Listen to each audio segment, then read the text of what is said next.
Ration కార్డుల విషయంలో Telangana cabinet కీలక నిర్ణయం తీసుకుంది. ఈ నెల 26 నుంచి అర్హులైన వారందరికీ కార్డులు అందించనుంది ప్రభుత్వం.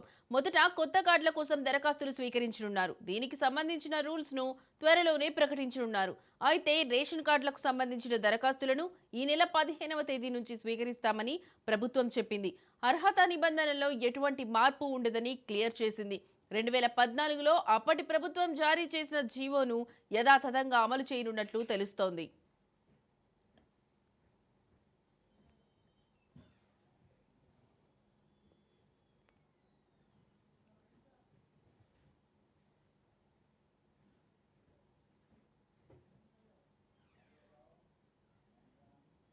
కొత్త రేషన్ కార్డుల కోసం ఇప్పటి వరకు అర్హులు ఆన్లైన్లో మీ సేవలో దరఖాస్తు చేసుకునేవారు. ఇప్పుడు ఆఫ్లైన్లోనే అప్లికేషన్లు తీసుకోవాలని కేబినెట్ భేటీలో నిర్ణయం తీసుకున్నారు. ఆయా గ్రామాల్లో గ్రామ సభలు, నగరాల్లో అయితే బస్తీ సభలు నిర్వహించి అర్హుల నుంచి దరఖాస్తులను స్వీకరిస్తారు.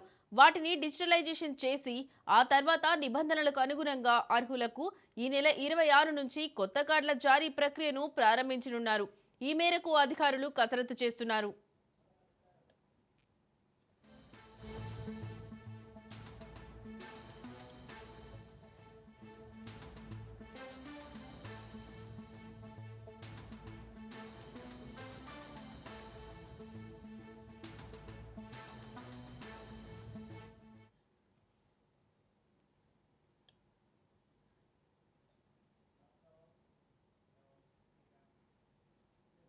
రేషన్ కార్డుల విషయంలో తెలంగాణ కేబినెట్ కీలక నిర్ణయం తీసుకుంది. ఈ నెల 26 నుంచి అర్హులైన వారందరికీ కార్డులు అందించనుంది ప్రభుత్వం. మొదట కొత్త కార్డుల కోసం దరఖాస్తులు స్వీకరించనున్నారు. దీనికి సంబంధించిన రూల్స్ ను త్వరలోనే ప్రకటించనున్నారు. అయితే రేషన్ కార్డులకు సంబంధించిన దరఖాస్తులను ఈ నెల 15వ తేదీ నుంచి స్వీకరిస్తామని ప్రభుత్వం చెప్పింది. అర్హత నిబంధనల్లో ఎటువంటి మార్పు ఉండదని క్లియర్ చేసింది. 2014లో అప్పటి ప్రభుత్వం జారీ చేసిన జీవోను యథాతథంగా అమలు చేయనున్నట్లు తెలుస్తోంది.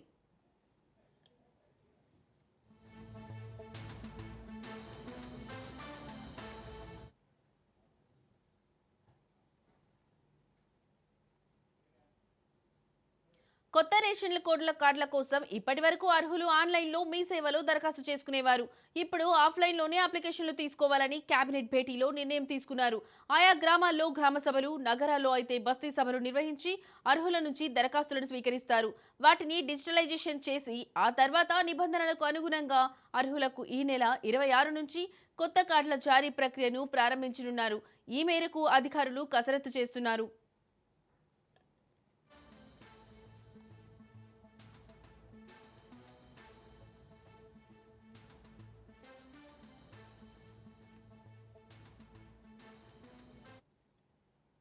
కొత్త కార్డులు జారీ అయ్యాక ఇప్పటికే ఉన్న రేషన్ కార్డుల విషయంలో కూడా మార్పులు చేయనున్నారు. ఇప్పటికే ఉన్న కార్డుల్లో కుటుంబ సభ్యుల పేర్లు చేర్చాలని వచ్చిన దరఖాస్తులను ఆమోదిస్తామని ప్రభుత్వం తెలిపింది. పెళ్లైన మహిళలు, పిల్లల పేర్లు చేర్చాలని 12 లక్షలకు పైగా దరఖాస్తులు ఆల్రెడీ వచ్చి ఉన్నాయి. వాటిని కూడా ఇప్పుడు పరిశీలించనుంది ప్రభుత్వం.